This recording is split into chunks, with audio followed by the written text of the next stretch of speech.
여러분 안녕하십니까? 광주 MBC 뉴스투데이입니다. 먼저 오늘의 주요 뉴스입니다. 옛 전남도청 앞과 금남로 일대에 조성하기로 한 5.18 민주광장이 가닥을 잡아가고 있습니다. 그동안 논의되어 왔던 잔디 대신 화강암으로 시공을 하기로 해 집회나 행사가 보다 쉬운 광장으로 만들 예정입니다.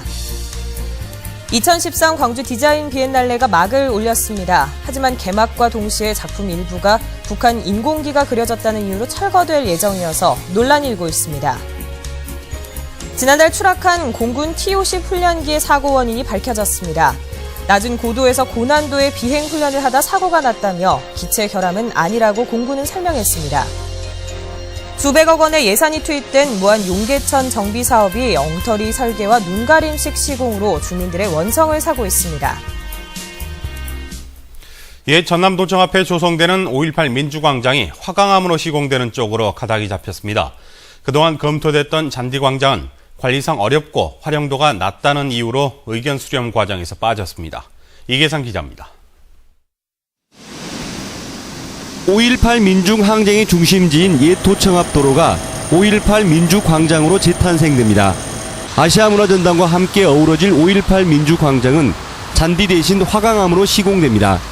환경단체 등을 중심으로 드넓은 잔디를 깔자는 제안이 잇따랐지만 문화전당이 빛의 숲으로 조성되는 만큼 이 공간은 집회나 행사가 보다 쉬운 광장으로 만들기로 했습니다.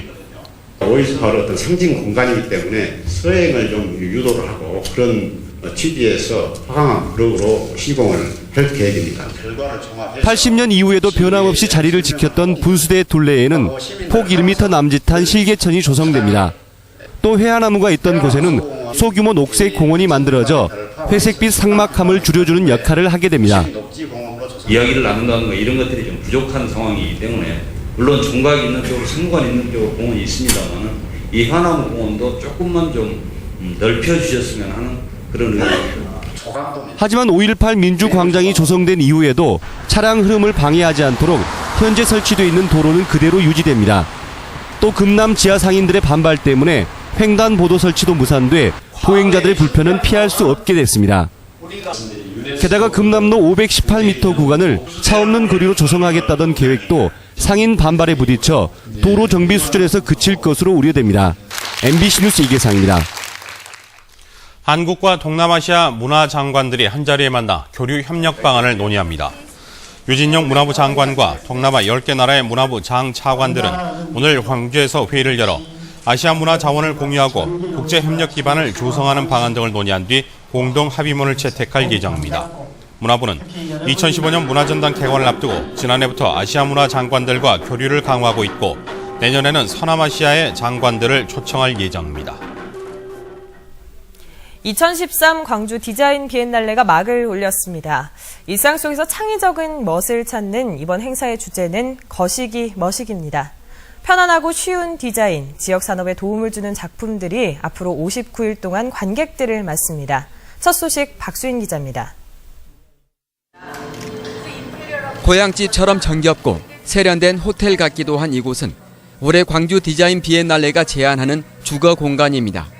음양 사상과 동양화의 바탕을 두고 현대인의 가장 큰 요구인 치유와 휴식의 기능을 살렸습니다. 문화도시를 자처하는 광주에선 종량제 쓰레기 봉투도 다른 지역보단 예뻐야 하지 않겠느냐고 디자이너들은 묻습니다. 디자인과는 거리가 멀어 보이는 농사물도 멋과 아름다움을 더하면 충분히 가치를 더할 수 있습니다. 그런 고민들 속에서 이 디자인을 새로 해낸다면 농사도 지금 또 부가가치를 더 높일 수 있는 게 아닌가. 대중에게 좀 더 쉽게 다가가서 생활의 편안함을 더해주고 지역 향토 자산엔 상품성을 더해주는 디자인. 올해 광주 디자인 비엔날레의 전시 목표입니다. 이런 목표 아래 20여 개 나라에서 328명의 디자이너들이 참가해 디자인의 과거와 현재 그리고 미래를 펼쳐 보입니다.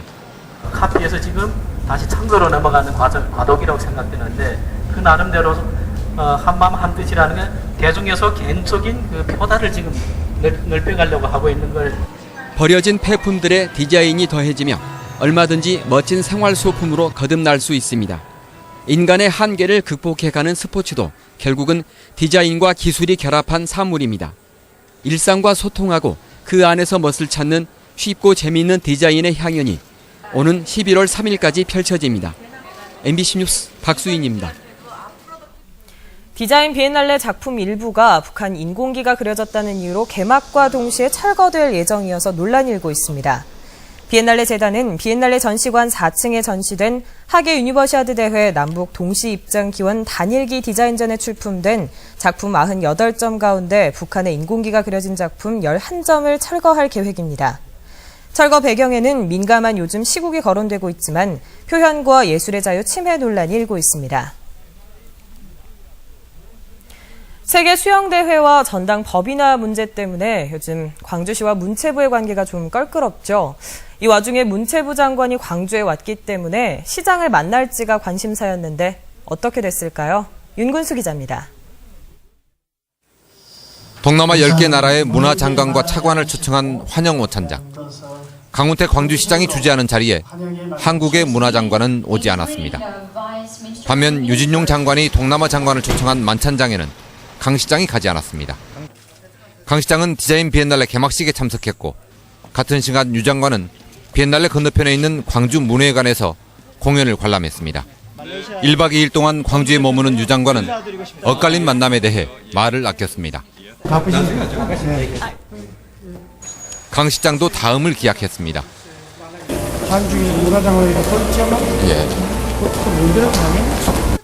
광주시는 일정과 의전 관례상 두 사람이 만날 기회가 없다고 밝혔습니다. 하지만 양측 모두 못 만나기보다는 안 만난 측면이 있습니다. 최근 수영대 파문과 관련해서 나쁜 세력이 있었다고 공개 발언할 정도로 강 시장은 정부에 대한 서운함이 있습니다. 검찰의 수사를 의뢰한 문화부도 수사 결과가 발표되기 전에 시장을 만나기는 껄끄러웠을 것으로 보입니다. 이 때문에 갈등을 풀 기회는 다음으로 미뤄졌고 그 다음 기회가 왔을 때 갈등을 풀 수 있을지는 곧 발표될 수사 결과에 따라 영향을 받을 것으로 보입니다. MBC 뉴스 윤문수입니다. 김장학 신임 광주은행장이 노조의 저지로 이틀째 출근을 하지 못했습니다. 노조는 구체적인 민영화 방안의 제시를 요구했고 김 행장은 실무적으로 만나자고 제안했습니다. 황성철 기자의 보도입니다. 김장학 행장은 임원들과 저찬을 한 뒤 광주은행 본점에 출근을 시도했습니다. 노조원들에게 막혀 정문으로 들어가지 못한 김 행장은 잠시 이상채 노조위원장과 이야기를 나눴습니다.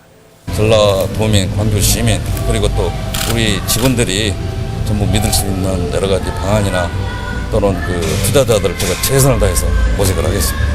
구체적이고 그리고 우리가 주체가 돼서 운영할 수 있는 방안을 그때까지 저희들은 가지고 오시면 저희들이. 김 행장은 즉석에서 노조위원장과의 만남을 제안하고 5분여 만에 되돌아갔습니다. 실무적으로 같이 이야기할 수 있는 우리 좀 해서 제 의견이나 또 위원장님의 생각을. 노조는 그동안 지역과 구성원 중심의 광주은행의 민영화를 주장해왔습니다. 최고가 낙찰로 거대 자본이 은행을 인수하면 지역 중소기업 지원과 지역사회공헌 등은 외면할 수밖에 없다는 것입니다. 구조조정과 인원 감축 등의 고용 불안도 정부의 일방적인 민영화에 부정적인 여론을 형성하고 있습니다. 광주은행 민영화와 관련해 신임 행장이 정부의 의도대로 진행할지 지역의 여론을 반영할지 주목되고 있습니다. 오는 23일 예비 입찰 서류가 접수되면 11월쯤 새 주인이 선정되는 등 앞으로 남은 시간이 별로 없어 광주은행 노사는 조만간 정상화에 합의할 것으로 보입니다. MBC 뉴스 황성철입니다. 공군이 지난달 28일 추락한 훈련기의 블랙박스를 분석한 결과 낮은 고도에서 고난도의 비행 훈련을 하다 사고가 난 것으로 결론 났다며 엔진이나 조종 등 기체에는 이상이 없다고 밝혔습니다. 사고 당시 고 노세곤 중령은 고 정진규 소령의 단기 기동 시범 비행 자격 부여 훈련을 위해 함께 탑승했는데 수평 상태에서 원을 그리다 비행을 하다 지면에 충돌했다는 것입니다. 이에 따라 공군은 T-50 비행을 재개하는 한편 정부는 인도네시아에 T-50 2대를 납품하기로 했습니다. 광주와 전남 지역의 전통시장 온누리 상품권 판매액이 급감한 것으로 나타났습니다. 광주와 전남 지방 중소기업청에 따르면 올해 1월부터 7월까지 온누리 상품권 판매액을 집계한 결과 54억 3,800만 원에 달했습니다. 이 같은 판매 실적은 지난해 같은 기간보다 82.1%나 줄어들었습니다. 이는 공공기관과 기업이 상품권 구매에 소극적인 데다 일본 방사능 유출 등의 여파로 수산물 소비가 감소한 때문으로 분석됐습니다. 수사기관이 볼 수 있는 민감한 개인정보는 방대한데요. 누군가 이유 없이 들여다봤다면 극심한 사생활 침해인데 대체 어떤 정보들을 보고 있을까요? 김인정 기자입니다. 경찰이 사용하는 온라인 통합 포털 시스템입니다. 이 전산망으로 일단 주민번호와 주소를 알 수 있습니다. 또 사건 수사를 하게 되면 개인의 평생 범죄 경력, 그러니까 전과와 언제 어떤 수사를 받았는지까지 낱낱이 보게 됩니다. 휴대용 조회기로는 수배 조회와 운전면허 조회, 차적 조회가 가능합니다. 전부 민감한 개인정보입니다.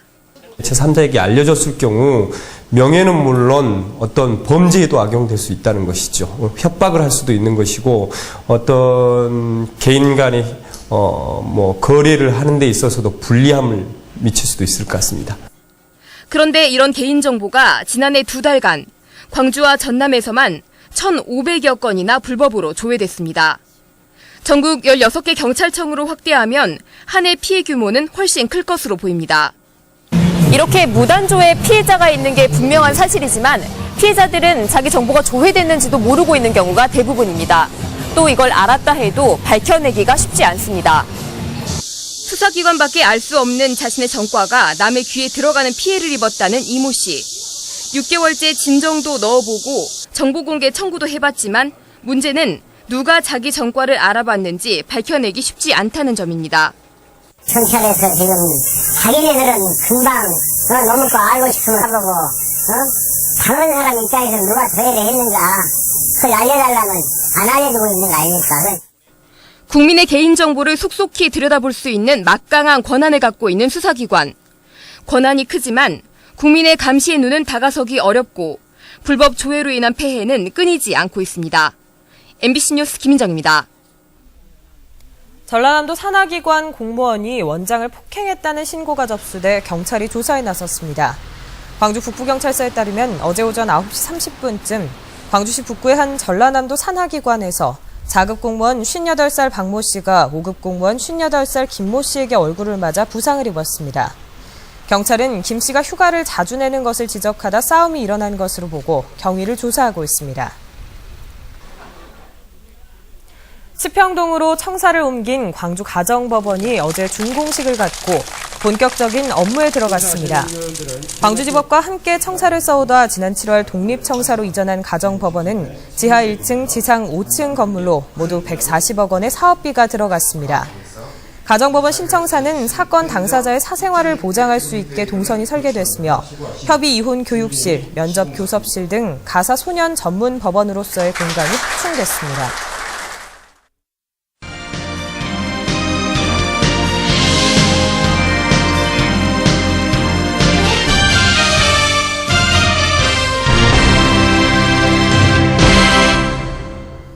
전라남도가 발주한 다리 건설을 놓고 주민들의 원성이 높습니다.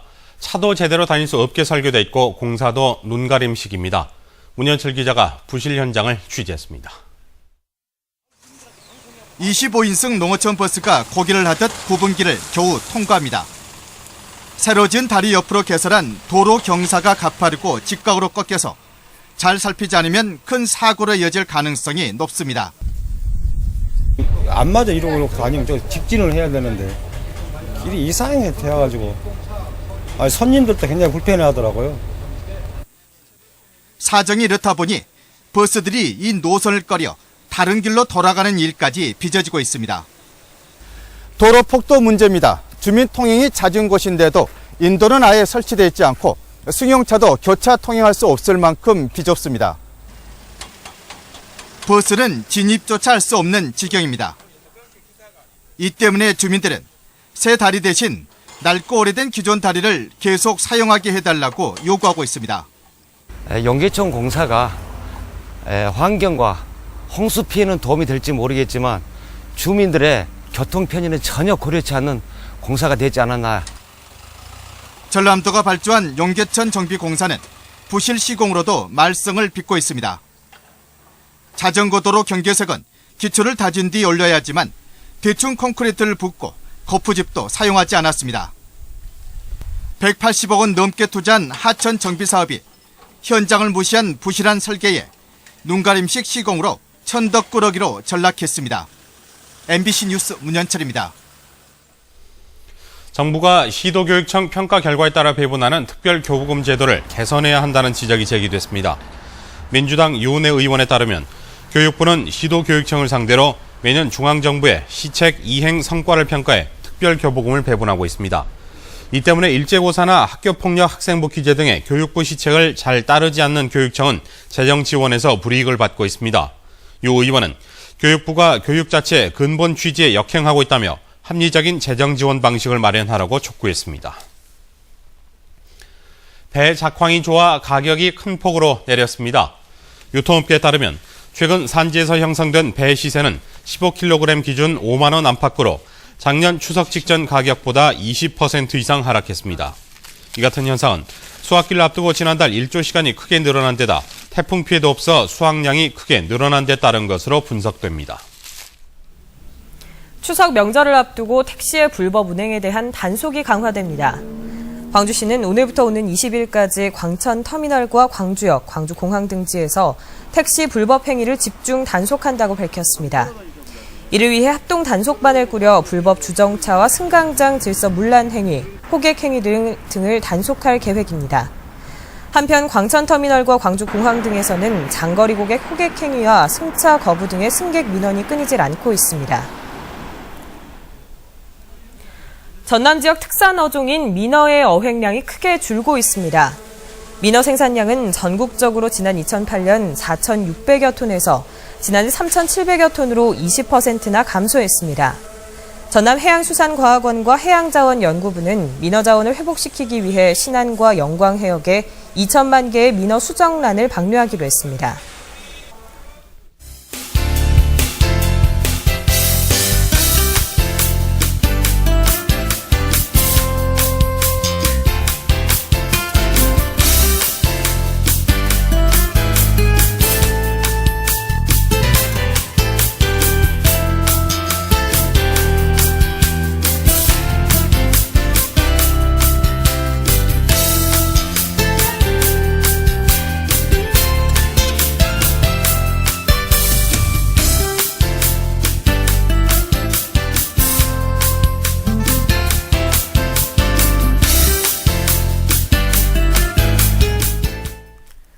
잠시 비가 그친 곳도 있지만 우산은 가지고 가셔야겠습니다. 지금 서해상에서 계속해서 비구름이 들어오고 있는 모습입니다. 강한 강수는 아니지만 내렸다 그쳤다를 반복하면서 계속 이어질 전망입니다. 오늘 예상되는 비의 양은 광주와 전남 지역 5mm, 전남 남해안 지역이 최고 20mm가량입니다. 적은 양에 그치기 때문에 비로 인한 큰 불편함은 없겠습니다. 다만 주말까지 맑은 하늘을 보기는 어렵습니다. 비는 내일 낮에 그치겠지만 이후로는 구름이 강한 해를 가리면서 비교적 선선할 것으로 예상됩니다. 오늘 긴 소매 차림하시는 게 좋겠습니다. 현재 기온 영광 18도, 광주와 구례, 화순 17도로 아침 공기가 꽤나 서늘합니다. 한낮에도 비가 오면서 기온이 크게 오르지는 않습니다. 영광과 광주 22도, 화순 21도, 순천 23도로 선선했던 어제보다 2, 3도가 낮겠습니다. 해상에서도 비가 오겠지만 물결이 거세게 일지는 않겠습니다. 날씨였습니다.